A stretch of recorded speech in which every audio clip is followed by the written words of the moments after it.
What's up, everybody? Welcome to the High Level Husband Podcast. We are diving straight into it today, babe, and we are going to talk about having relationships with people of the opposite sex. So that would be men having relationships with women, and the wives having relationships with other men. And so obviously this is outside of the marriage thing. So that could be coworkers, friendships, people like that, having relationships with them. And so it's a slippery slope in many ways because, babe, like, Yeah. we have a bunch, and we'll get into that, like our type of friendships that we have that are of people of opposite sex. But sometimes there's just you're in a spot that is really good where you have like your great relationship with the husbands and wives. But we've seen it so many times where it gets really, really slippery when it's coworkers. And one of the big things about like coworkers, and this isn't strict to that, this could be people at the gym, this could be other people in just other walks of life that you're doing life with. Yeah. And specifically because that's where you're getting the attention. If there's somebody at the gym and let's say it's a guy to a girl and it's a girl at the gym and your wife doesn't go to the gym, well, then now you're like, man, I'm attracted to this girl because she goes to the gym. Or it's a wife and, her husband's works a ton and is barely home. And then now she's getting more quality time with somebody at work. Attention from somebody else. They're able to talk more, whether Yeah. that's the line would be around the water cooler, but I don't even know if there is the water cooler, right? But it'd be like lunch, the hallway, the break room, different things like that where people start talking. And at first it's just friendships. I'm not saying you got to avoid friendships with other people, but when it starts becoming a topic of where like you're now getting to know each other really deep. Or talking outside of the place that you see them too. Like if you see somebody, somebody from the gym, somebody from work, when you start talking to them, texting with them, Yeah. Meeting up, things like that, it's a little bit different story. Well, that's the number one thing is you should Yeah. never have somebody of the opposite sex's phone number in your phone unless that's a friend of your husband's and they're tight and your husband knows about it and it's totally good on those areas. Because Diane has some friends of mine that she texts with and things like that, and it's totally good. I wouldn't be comfortable, and we're really good if you just had some random guys that like was helping you at the auto body shop or something. Right. And he was like, oh yeah, he's whenever text me sometime, and then he has to text me, that'd be like really, really off limits. Yeah. In those things. But the thing is about like the work with what I was going to say was like, we have quality time. We start talking with these people in the break room and you start doing it 5 days a week. You have lunch together or whatever that is. It's not necessarily a bad thing if you're in a break room, but those conversations start becoming frequently. And what we know about couples is most couples do not have regular conversations with each other. And they're so simple about work or kids or things like that. And it's not engaging. Well, typically because you've worked with this person, you've already seen them a bunch throughout the day. So you know what's going on in each other's life. You've been joking and playful with each other. You're spending all day together. And then now you're having lunch and it starts to get deeper. Well, you keep doing that over the course of months, you're going to get deeper and deeper and deeper. And then maybe one day they're like, something seems off today. Like, what's going on? They're like, oh, I don't know. I don't want to talk about it. They're like, no, tell me what's going on. You just seem really sad and down. And then all of a sudden the guy's you're asking that woman that, she starts opening up. Well, guess what? Vulnerability, as you guys know, we talk about, leads to connection. Connection leads to love. Vulnerability is what leads to connection. And connection, like I said, is love. But what it really is it's also intimate. So let's just pretend for a second that Diane is a random woman at work and she's just sharing to me that, she's just struggling, that even if it's not even something about her marriage, it is something that's dealing with her parents and she's opening up and her mom's did this and this and her mom said this about her. And then I'm like, no, don't believe that. You're not that person. I get to do, I'm with you at work and you're amazing, and then I'm consoling you. And then you're like speaking into me, pouring into you. Right. Then you're just like, well, thank you so much for saying that. Nobody ever talks to me that way. And then you're going to think, my husband don't even talk to me that way. Well, why doesn't your husband talk that way? Because you guys don't have quality time together on a regular daily basis. Well, we have kids and we're so busy. No, stop that nonsense. Does everybody else. Everybody does that. We have kids, business, all this other crazy stuff. We still get time just because we're intentional about it. So don't get me fired up about that. But what I'm saying is that when you do that, now she's going to be thinking, nobody's loving on me like this. Her mom, who she was just complaining about, wasn't loving on her. Now her husband doesn't do this. Then she's going to be this person. She's going to feel good, right? There's going to be this little connection. Then she goes home and she starts now comparing the guy at work, me, to, let's say I'm the guy at work, to her husband. Right. And it's like, he's ignoring me. He didn't even ask about my mom. I tried to open up to him and he just brushed me off, or like things like that. Mm-hmm. And it's like, now she's going to be, then the next time it happens again, she's going to be looking for you at work. Then there's this attraction that's starting to happen. Mm-hmm. There's some interest there. Yes. Then the next time she liked how it felt last time, she's going to share something with you again. He's going to share something with you again. Then maybe he starts sharing some stuff with you. Now this connection, intimacy connection is building. Mm-hmm. And then it's like, you know what? Hey, in case you're ever just hurting outside, here's my number. In case you just ever need to reach out to me, I just want to let you know that I'm here for you. Mm-hmm. Well, the next thing you know, a text is starting. Simple, harmless, you think? You thought that the conversation was simple and harmless. The text simple and harmless. The next thing is like, you know what?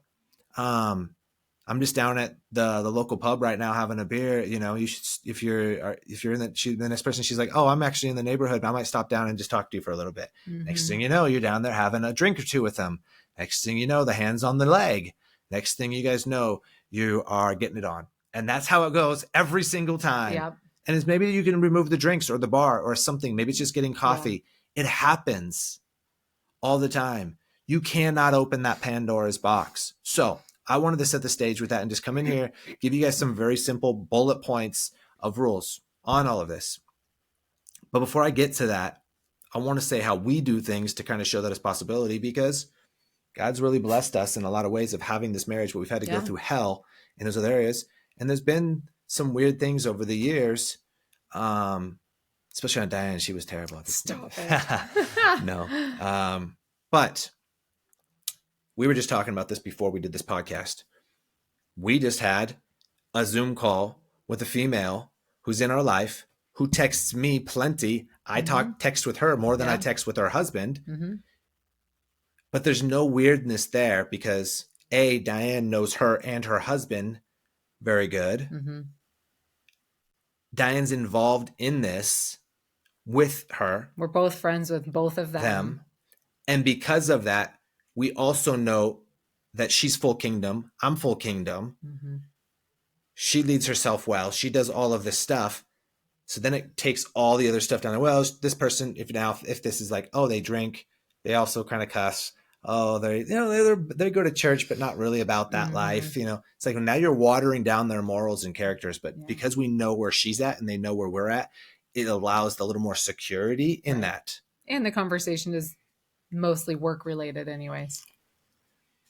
Yes, but work is more ministry and for sure, personal development. And so it's not like, hey, here's the spreadsheet on the right. Yeah. You know, so it's not, so it is a little bit more, I don't want to say intimate, but to a certain extent, because when the call with them today, like on her, I was praying over everybody at the end.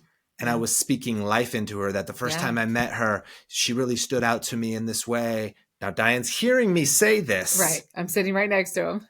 That she really is this person. Her and her husband are amazing. I'm pouring life into this person. Mm-hmm. But Diane's sitting there with me as I'm doing this. I'm pouring life into her. Mm-hmm. Every woman that's in our life, for me, and every male that's in Diane's life, for her, are in each other's lives. Mm-hmm. We're both connected with them. You have to be very careful if you have somebody in your life that is not connected with your spouse. That is rule number one as a no-no. Mm-hmm. Do not have somebody in your life that your husband does not know and have a personal relationship with as well. Yeah. They might have met him at a work party or something like that. That's not a personal relationship where they don't have each other's phone number, where they're not tight on that. You have to have a personal relationship. Rule number one on that.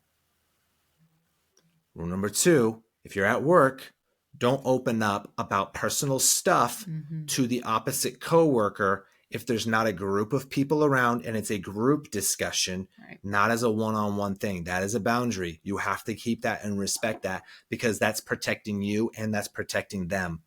Because where they very well might be married as well. And then now you're tempting them where you might be good. You're the one listening to this right now and you might be good. And let's just say you're 100% good and you feel like you have this force field around you and you'll never let that slip. Let's say that is the truth. That's not always the truth. But let's say it is. Now you could cause this person to slip because you're sound and now you're pouring into them. And they might it not could be. Get very dangerous for them. And now they're thinking to themselves, My Right. husband's not like this person. My Mm-hmm. husband needs to be this. This person cares more about me, and all that other stuff. You got to be very careful on that.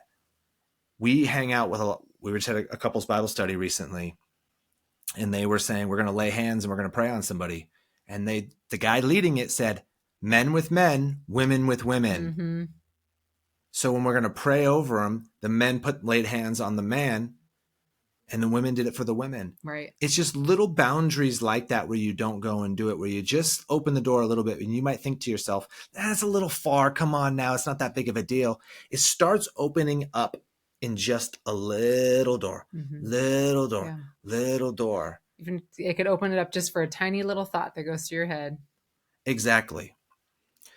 Because you think that's the thing. You think it's not that big of a deal. Mm-hmm. That's where I want to warn you guys, is that's what a lot of people think it's not going to lead to this. Yeah. The Bible says lust is the same thing as adultery. It also says anger is the same thing as murder. And the reason why it says that is because lust will lead to adultery. Anger will lead to murder. Nobody just all of a sudden is just the most joyful person, never yelled, never did anything, and just all of a sudden just walks up to somebody and stabs them. No, it's that over the course of their life, their anger, their resentment, their bitterness, their frustration, their hurts, their traumas have led them to that. Yeah. Same thing in lust. Nobody's just like one day just never lusted after anybody else in their whole entire life, and then now all of a sudden they're just sleeping with somebody else's wife. No, they started with lusting, checking out other chicks, Mm-hmm. not just seeing them, but actually looking at them longer, second, third times, letting that play out in their mind, undressing them in their mind, Mm-hmm. curious what they're like in bed, looking at other images on the internet, seeing other women in TV shows, watching porn, masturbating, thinking about other women while you're making love with your wife. These all things eventually open the door for the next. Yeah. And I promise you, I've done this coaching long enough that that's how it starts. There's somebody in our life, and literally no joke, he opened up and he shared, I've been cheating on my wife. I've heard that plenty of times, and so it doesn't really get the heart rate moving. He says, not only am I cheating on my wife, I'm cheating on my wife with a man. And this guy who said that, you would have no idea. Manly man to the fullest. Mm-hmm. Military dude, rugged, all of that stuff. And you're like, what the? Mm-hmm. I was surprised. But when he started explaining the situation, and before he even explained it, I was like, okay, I know how this typically gets here. He shared a situation. He had hurts and traumas in his life that led him to drinking more. He also was using porn as a way to self-soothe and get a dopamine hit for his PTSD, for his lack of self-worth, for his failures on his end of his character, which then led to that. Even though his wife is a beautiful person. So it's not like he's not attracted to his wife. Mm-hmm. That led to more and more types of porn. He said eventually that led to him watching all types of porn, and it just never was good enough. It's always the next thing. Lust leads to adultery. Anger leads to murder. Then it's the next thing. It's the next thing. Then it got to watching guy on guy porn. Then it got to being in a bar and being drunk. And now instead of flirting with women, it started happened to be this connection with the guy, and it just turned into that. It leads to things that you can't even comprehend. Yeah. Because this dude asked that. I said, well, dude, just tell it to me straight. Are you gay? He's not going to tell you out of the blue that he's sleeping with a dude and then lie to your face that he's not gay. Yeah. Yeah. If he got caught sleeping with a dude and then you're like, bro, are you gay? Like at that point in time, he might lie, but he's not going to randomly, when in a vulnerable setting, tell you this and then lie about something else. You're not going to tell the worst case thing Right. and say, well, I don't have that. And so I was like, well, are you? And he's like, man, I'm not. And he's like, dude, it just started with this, this, and this, and this, and the next shame, the next shame, the next shame, the next thing. And it didn't solve the hate, the pain and trauma. It didn't do this. And it led to this. Lust leads to adultery. It can lead to these nasty things.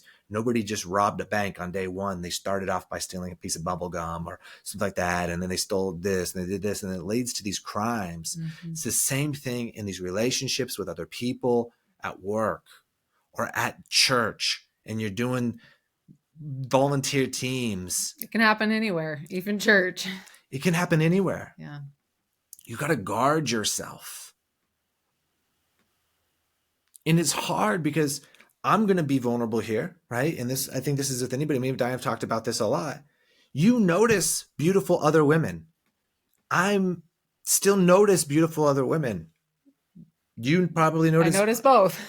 other hot guys, right? Like, I'm not saying you're sitting there googly eye over them, but you notice them, no, right? yeah. Yeah, everybody does. But It's when you take it to the next step after that. there's attractive people everywhere. Everywhere, yeah.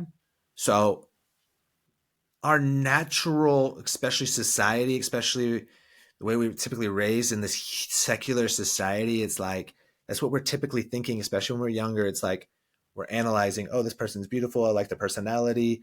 Oh, they make me laugh. Oh, we have a good conversation. Typically, our mind already wants to go to the default of like, oh, this person is somebody I could be into, and da da da da. It wants to do those things. Right. So the longer you stay engaged, the more it's doing all of that stuff. Mm-hmm. You have to be very careful to guard that yourself of that and not put yourself in a position to where you're opening up just the two of you by yourself. I pour into a lot of your friends. Yeah. Multiple women in Diane's life. I don't want to use names on here, but I pour into and speak life into. This is just the thing that God's given me, is to be able to pour and to speak life into other people. Yeah. I do it in front of you. Oh, absolutely. Yeah. All the time. But when I do that, you know what I feel? I feel an emotional connection, not in like a sexual way, but I feel this like spiritual almost connection. Right. And I don't get emotional very rarely unless I'm pouring into people. And I just fully believe it because one, that's God speaking through me. But there's a feeling in that moment that the devil wants to just go and just knock it a couple degrees to the side and go, ooh, you guys are connecting right now. Bet you guys want to make love to each other. It's just so weird. He'll play that with you. But I do that around Diane. I do that around Diane. Yeah.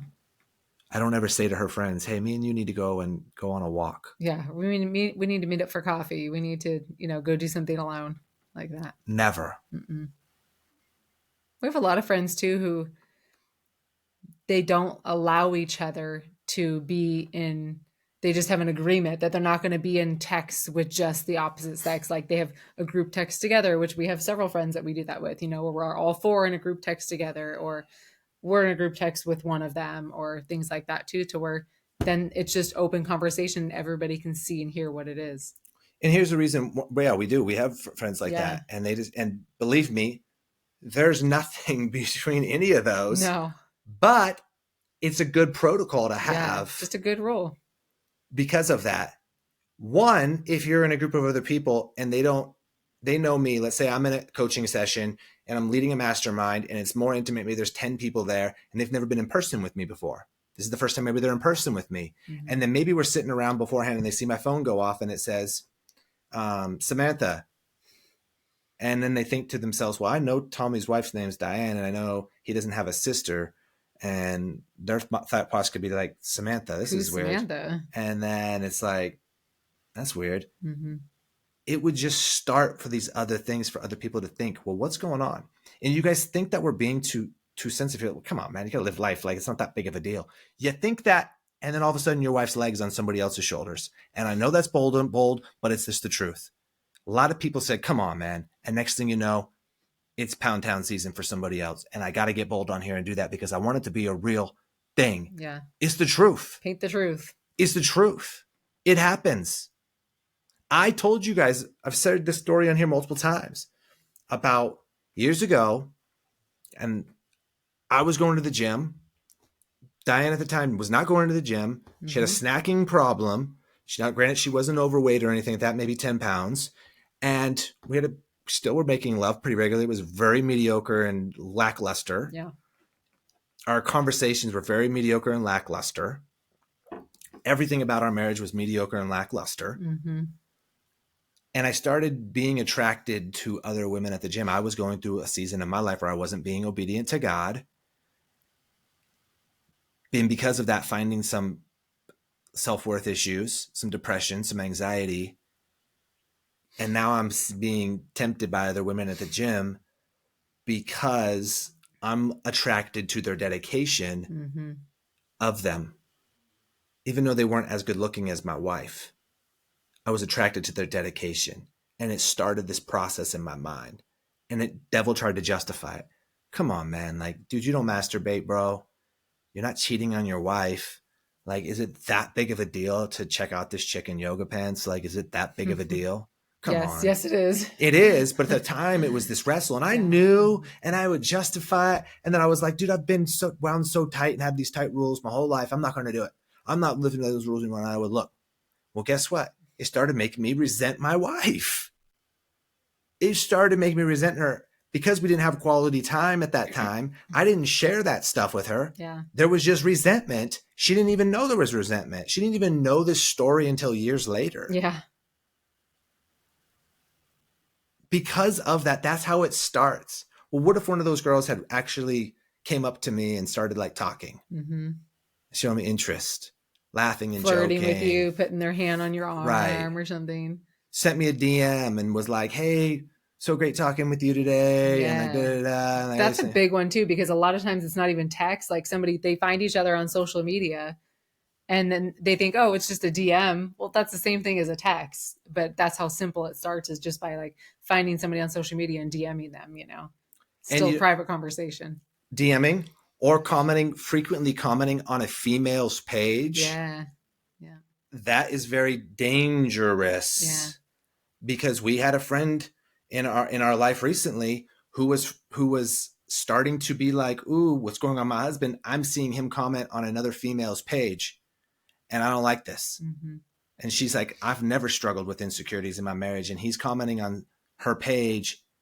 What is going on? And Right. it was like a little excessive of how much he was commenting on it. And she was like, well, it started now raising up frustration, anger, and all these things in her and put away. Insecurities in her, even though there was nothing going on with the two, but to somebody else's view, it raises insecurities and it changes the whole outlook.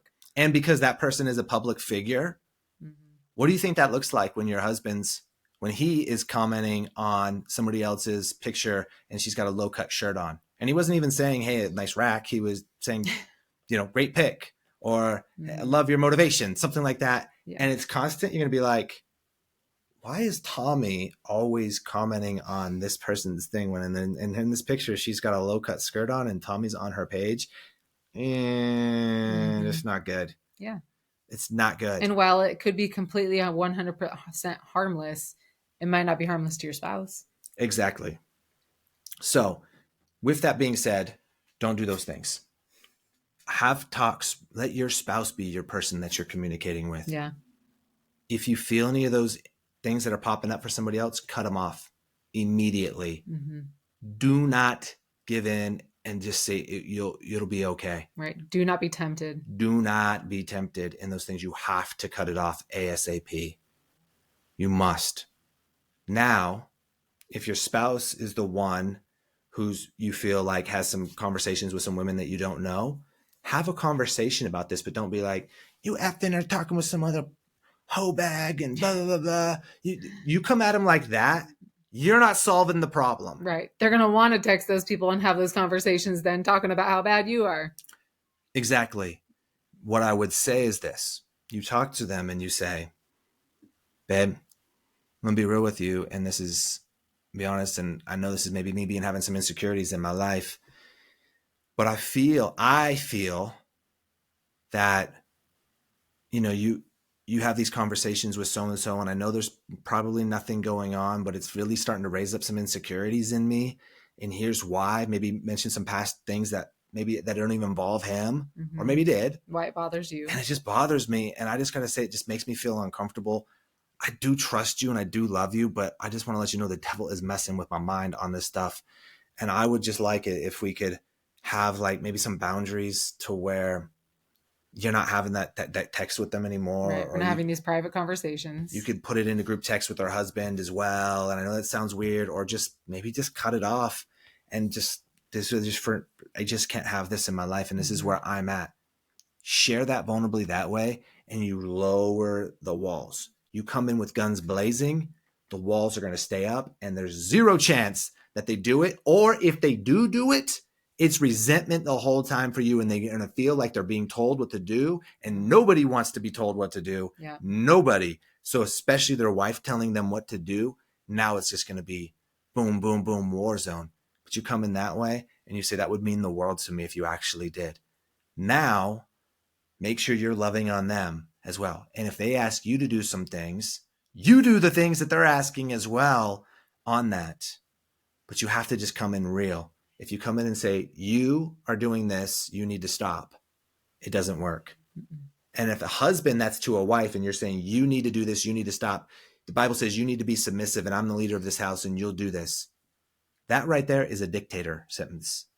You got to switch your language to saying it from a place of, babe, I just got to admit to you that this isn't good with what's happening over here, and this is why it's making me feel this way. Right. That blah blah blah. As I said earlier about this, I feel like this is inappropriate for us as a couple. And here's maybe a biblical thing on that of like how we gotta be very careful to safeguard ourselves. And I just feel like this isn't what it is, and this is where I would feel good on the stuff. And I would prefer it if we could sit down as a team and really talk about how can we work this through together and put some boundaries in place like that. Now, talk about that. Work through it. You have to practice this, but that's where quality time comes in. That's where self-leadership comes in. That's where you being a confident man comes in. That's where you being solid in all those areas comes in as well. Mm-hmm. So you can have those talks and not be a complaining, needy, docile, passive man who says that because it's going to make you look even weaker. You be the strong man, but then you talk about those stuff in the right way. Yeah. This is going to sound bad, but I'm very confident in who I am. But I tell my wife to do nothing. I don't tell her to do anything. Ever. It's right. Always an ask. Yeah, absolutely. Every thing. Babe, would you mind? Blah, blah, blah, blah. Mm-hmm. That's what it is. It has to be that way. And because of that, we don't argue. She does the same thing for me. Hey, babe, would you mind doing this? One last thing is we had a scenario in our life the other day with somebody, and it's a family member, and he always demands something. Hey, I need you to come over right now and do something for me. It'll only take 10 minutes, but I need you to come over right now. He doesn't say, hey, what are you up to right now? Are you busy? You tied up? Or I got something going on. Do you think you could come over later on? It would be just a huge moment. It's only going to take 10 minutes, but when you get time, could you mind coming over and doing this? Yeah, sure. But as soon as it goes to, hey, I need you to come over right now and do this, it's like, no. Yeah, you're like automatic no. It's always a demand. Everything out of his mouth is a demand. Like he's a boss of everybody in his life. That's why he has no friends. That's why his marriage sucks. And that's why his relationship with everybody in his life and his family is really, really on edge. His demands. You never demand from your spouse. Mm-hmm. Ever. You ask. You never demand. Yeah. So with that being said, guys, the relationship with other people are very, very touchy. I'm going to be very careful with it. So much love, y'all. God bless you. And whatever you need, let us know. Bye.